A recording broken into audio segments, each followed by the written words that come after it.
Hello friends, welcome to home food recipes. આજે આપણે બનાવશું સરગવાનું દહીંવાળું શાક, જેને સરગવાની કઢી પણ કહેવામાં આવે છે। આ શાક બનાવવું ખૂબ જ સરળ છે અને આ શાક ખાવામાં ખૂબ જ ટેસ્ટી અને હેલ્ધી પણ હોય છે। આ શાકને તમે લંચ કે ડિનરમાં બનાવીને રોટલી કે ભાખરી સાથે ખાઈ શકો છો।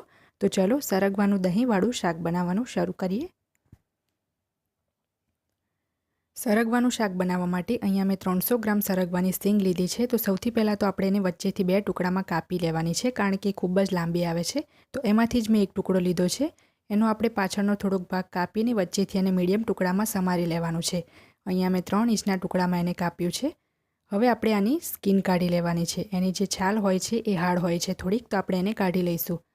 તો ચપ્પુની મદદથી જે રીતે તમે વિડીયોમાં જોઈ રહ્યા છો એવી જ રીતે આપણે એને છાલ કાઢી લેવાની છે। તો જે બધી જ સરગવાની સિંગ છે તમે પ્લેટમાં જોઈ રહ્યા છો, એને મેં આ જ રીતે છાલ કાઢીને રેડી કરી લીધી છે। હવે આપણે એને બોઇલ કરી લઈશું। અહીંયા એક વાસણમાં મેં 1 લીટર જેટલું પાણી ગરમ કરવા મૂકી દીધું છે। પાણી જ્યારે સરસ રીતે ઉકળી જાય ત્યારે આપણે એની અંદર 1 ચમચી મીઠું નાખીશું અને સરગવાની સિંગ જે આપણે છોલીને તૈયાર કરી હતી એ આપણે આમાં ઉમેરી દેવાની છે। એ પછી આપણે એના ઉપર એક પ્લેટ ઢાંકીને 7 થી 8 મિનિટ માટે આપણે એને બાફી લેવાની છે। સરગવાની સિંગ જો એકદમ જાડી હોય કે એકદમ પતલી હોય તો સમય અલગ અલગ લાગી શકે છે। હવે કઢી બનાવવા માટે એક બાઉલમાં આપણે 1 કપ જેટલું મીડિયમ ખાટું દહીં ઉમેરીશું। આ જે મારો કપ છે એ 200 mlનો છે। 2 મોટી ચમચી જેટલું આપણે એની અંદર બેસન ઉમેરીશું। મેઝરિંગ સ્પૂનના જ ટેબલ સ્પૂનનો યુઝ કરીને મેં 2 ટેબલ સ્પૂન બેસન લીધું છે। હવે જે દહીંવાળો કપ છે એનાથી જ માપીને આપણે 1/2 કપ જેટલું આમાં પાણી ઉમેરીશું। 1 કપ દહીંની સામે આપણે 1/2 કપ એટલે કે 500 ml પાણી ઉમેરવાનું છે। તો બીજો પણ અડધો કપ ઉમેરી દઈએ। હવે આપણે એક વિસ્કરની મદદથી બધું જ સરસ રીતે મિક્સ કરી લઈશું। ધ્યાન રાખવાનું છે કે આ મિશ્રણમાં સહેજ પણ ગાંઠ ના રહેવી જોઈએ। અહીંયા તમે જોઈ શકો છો કે આમાં સહેજ પણ ગ્લમ્સ નથી। દહીં અને બેસન બંને મેં સરસ રીતે મિક્સ કરી લીધું છે। તો તમે જોઈ શકો છો આમાં સહેજ પણ ગાંઠ નથી। હવે આપણે શાક બનાવી લઈએ। તો ગેસ ઉપર મેં એક પેન ગરમ કરવા મૂકી દીધું છે। એની અંદર આપણે 4 મોટી ચમચી એટલે કે 4 ટેબલસ્પૂન તેલ ઉમેર્યું છે। તેલ સરસ રીતે ગરમ થઈ જાય તો 1/4 ટીસ્પૂન રાઈ અને અડધી ચમચી જીરું ઉમેર્યું છે। રાઈ અને જીરું જ્યારે સરસ રીતે ફૂટી જાય ત્યારે આપણે એની અંદર અડધી ચમચી હિંગ ઉમેરીશું।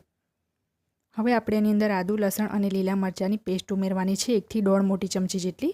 આ પેસ્ટ કેવી રીતે બનાવવી એ મેં પહેલાં ચેનલ ઉપર બતાવ્યું છે।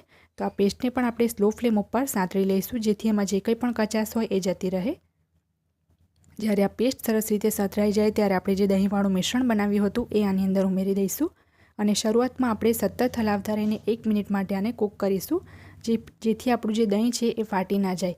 1 થી 2 મિનિટ આપણે સતત હલાવતા રહીશું। એ પછી આપણે એની અંદર બધા મસાલા ઉમેરીશું। તો મસાલાની અંદર મેં 1 ચમચી હળદર અને 1 ચમચી લાલ મરચું લીધું છે। લીલું મરચું પણ આપણે એડ કર્યું હતું, એટલે 1 ચમચીથી વધારે લાલ મરચું ના ઉમેરતા 1 ચમચી આપણે એની અંદર મીઠું નાખીશું। જો મીઠું ઓછું લાગે તો પાછળથી પણ એડ કરી શકો છો। 1 મોટી ચમચી ધાણા જીરું પાવડર અને અડધી ચમચી ગરમ મસાલો નાખીને બધું જ સરસ રીતે મિક્સ કરી લઈશું અને હવે આ કઢીને આપણે ઉકળવા દેવાની છે। કઢી આપણી જેટલી ઉકળશે એટલો જ આ શાકનો સ્વાદ વધશે। એટલે પાણી ઓછું નાખીને તમારે એને તરત જ ગાઢું નથી કરી લેવાનું। જો તમને શાકની થિકનેસ જે કઢી છે એ ગાઢી જોઈતી હોય તો પણ તમારે વધારે પાણી નાખીને જ એને સ્લો ફ્લેમ પર કૂક કરતા રહીને ગાળા કરવાનું છે। તો જ્યાં સુધી આપણી કઢી બોઇલ થઈ રહી છે ત્યાં સુધીમાં આપણે સિંગને પણ ચેક કરી લઈએ। તો સિંગ ખૂબ જ સરસ રીતે બફાઈ ગઈ છે। આપણે ફક્ત એને 80 થી 90% જેટલી જ બોઇલ કરવાની છે, કારણ કે પછીથી એ શાકમાં પણ ચડશે। તો સિંગ ખૂબ જ સરસ રીતે ચડી ગઈ છે। હવે આપણે એનું બધું જ પાણી નિતારી લઈશું અને અહીંયા તમે જોઈ શકો છો કે આપણી કઢીમાં પણ એકદમ સરસ રીતે ઉભરા આવી રહ્યા છે। જ્યારે ઉભરા આવતા હોય ત્યારે પણ વચ્ચે વચ્ચે આપણે એને હલાવતા રહેવાનું છે। 2 થી 3 આપણે ઉભરા આવવા દઈશું સ્લો ટુ મીડિયમ ફ્લેમ પર, કારણ કે કઢી આપણી જેટલી સરસ ઉકળશે એટલો જ શાકનો સ્વાદ વધશે। તો આ કઢીને મેં 4 થી 5 મિનિટ માટે ઉકાળી છે। હવે આપણે જે બાફેલી સિંગ હતી એ આપણે આની અંદર ઉમેરી દઈશું અને આ સિંગને પણ આપણે કઢીની સાથે 2 થી 3 મિનિટ કૂક કરીશું, જેથી આની અંદર મસાલા અને કઢીનો સ્વાદ બેસી જાય। તો આના ઉપર ઢાંકણું ઢાંકીને કૂક થવા દઈએ।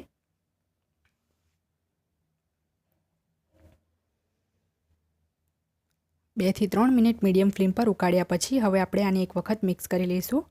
પહેલેથી જ તમે સરગવાની સિંગને ટોટલી બોઇલ ના કરો, નહીં તો પછી જ્યારે તમે એને આ રીતે શાકમાં ચેડવશો ત્યારે પણ એ ચડશે તો અલગ થઈ જશે। અત્યારે પણ કઢી થોડીક પતલી છે, એટલે હું હવે આને ખુલ્લું રાખીને જ 2 મિનિટ માટે વધારે કૂક કરીશ। એ પછી આપણે એને સર્વ કરી લઈશું।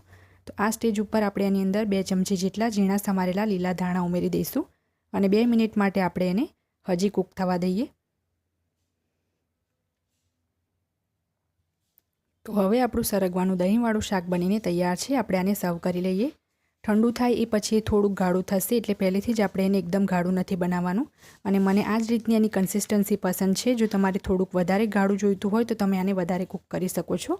ખાસ કરીને તમે જુવારના કે બાજરીના રોટલા સાથે જો એને ખાવાના હોય તો તમારે એની આ જ રીતની કન્સિસ્ટન્સી રાખવી, નહીં તો ખાવામાં મજા નહીં આવે.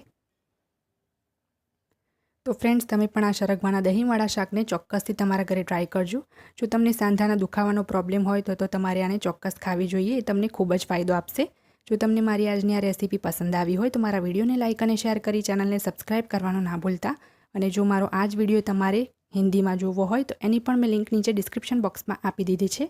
તો મળીએ નેક્સ્ટ વિડીયોમાં. ત્યાં સુધી આવજો.